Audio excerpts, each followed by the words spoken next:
राधे राधे, जय श्री कृष्ण। क्या आपने कभी सोचा है कि अगर हम बिस्तर पर बैठकर भगवान का नाम जपते हैं तो क्या उसका फल मिलता है?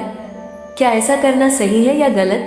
क्या शास्त्र इसकी अनुमति देते हैं या फिर इससे हमारी साधना अधूरी रह जाती है? आज की इस वीडियो में हम इसी विषय पर विस्तार से चर्चा करेंगे, इसलिए इस वीडियो को अंत तक अवश्य देखें, क्योंकि हो सकता है कि आज आपको अपने जीवन का सबसे महत्वपूर्ण उत्तर मिलने वाला हो। दोस्तों, आज के समय में हर व्यक्ति किसी न किसी परेशानी से घिरा हुआ है। कोई आर्थिक संकट से परेशान है, कोई बीमारी से, कोई पारिवारिक तनाव से, तो कोई मानसिक अशांति से। ऐसे समय में भगवान का नाम ही सबसे बड़ा सहारा माना गया है। लेकिन अक्सर लोगों के मन में ये प्रश्न आता है कि यदि हम बिस्तर पर बैठकर नाम जप करें तो क्या भगवान उसे स्वीकार करते हैं? आइए इसका उत्तर समझते हैं। सबसे पहले ये समझिए कि भगवान केवल बाहरी दिखावा नहीं देखते, भगवान हमारे मन की भावना, श्रद्धा और प्रेम को देखते हैं। यदि किसी व्यक्ति का मन सच्चा है और वो पूरे विश्वास के साथ भगवान का नाम ले रहा है तो भगवान उसकी प्रार्थना अवश्य सुनते हैं। हाँ, शास्त्रों में ये भी बताया गया है कि पूजा और जप के लिए स्वच्छ स्थान, स्वच्छ वस्त्र और निश्चित आसन का विशेष महत्व है। ऐसा इसलिए ताकि मन अधिक एकाग्र हो सके और साधना में स्थिरता आए। यदि कोई व्यक्ति स्वस्थ है और उसके पास सुविधा है तो उसे बिस्तर छोड़कर स्नान करके स्वच्छ स्थान पर बैठकर जप करना चाहिए। इससे साधना का प्रभाव और अनुशासन दोनों बढ़ते हैं।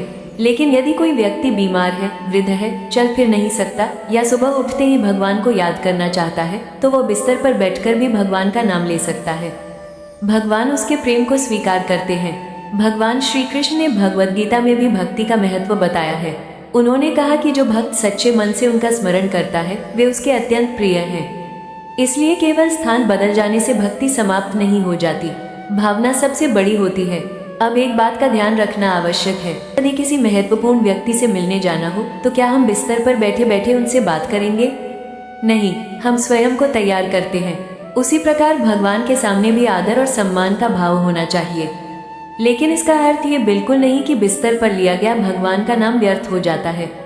सुबह आंख खुलते ही यदि सबसे पहला शब्द राधे राधे, श्री कृष्ण, राम राम या अपने इष्ट देव का नाम निकलता है तो यह अत्यंत शुभ माना जाता है। दिन की शुरुआत भगवान के स्मरण से करना मन को सकारात्मक दिशा देता है। इसी प्रकार रात को सोने से पहले भगवान का नाम लेकर सोना भी मन को शांति देता है। कई संतों ने कहा है कि दिन भर चाहे जितने व्यस्त रहो लेकिन सुबह और रात भगवान का स्मरण अवश्य करो। अब एक छोटी सी प्रेरणादायक कथा सुनिए। एक वृद्ध महिला थी। उम्र अधिक हो जाने के कारण वो मंदिर नहीं जा पाती थी। घुटनों में दर्द था, इसलिए अधिक देर तक बैठ भी नहीं सकती थी। वो प्रतिदिन अपने बिस्तर पर बैठकर श्री कृष्ण का नाम जपती थी। लोग उसका मजाक उड़ाते थे और कहते थे कि यह कैसी पूजा है, लेकिन वो मुस्कुराकर केवल इतना कहती थी, भगवान मेरे मन को देखते हैं। कुछ समय बाद उसी महिला के चेहरे पर अद्भुत शांति दिखाई देने लगी।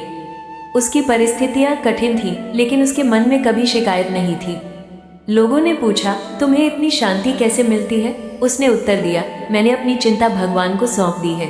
यही नाम जप की सबसे बड़ी शक्ति है।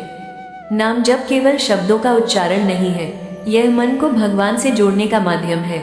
जब मन भगवान में लग जाता है तब धीरे धीरे क्रोध कम होने लगता है, लोभ कम होने लगता है, डर कम होने लगता है, चिंता कम होने लगती है और जीवन में धैर्य बढ़ने लगता है।